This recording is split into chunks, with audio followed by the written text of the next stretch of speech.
Isang bata ang na-rescue sa barangay Maybunga, Pasig City matapos umanong ikulong ng sarili nitong ama sa loob ng kanilang bahay nitong 9 ng Hulyo, bandang 2:00 ng hapon.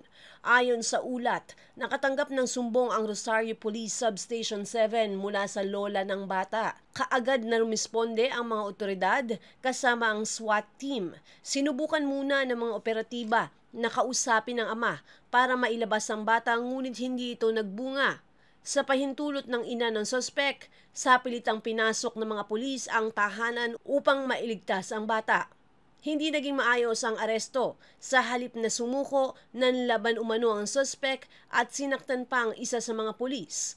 Sa follow-up search, nakuha sa kanya ang 2 sachet ng hinihinalang shabu na tinatayang nagkakahalaga ng 34,000 pesos. Kinilala ang suspect na si alias Gombe, 23 anyos. Maaharap siya sa mga kasong alarms and scandals, direct assault, resistance and disobedience to a person in authority at paglabag sa Section 11 Article 2 ng Republic Act 9165 o Dangerous Drugs Act of 2002.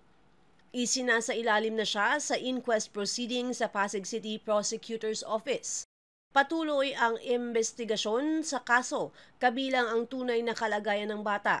Pansamantalang isinailalim sa pangangalaga ng kanyang lola. Hindi pa malinaw kung may naganap ng karahasan sa tahanan ng pamilya. Ako si Luan Peñano para sa latest ng iNews Pasig. Balita, buhay, Pasigenyo.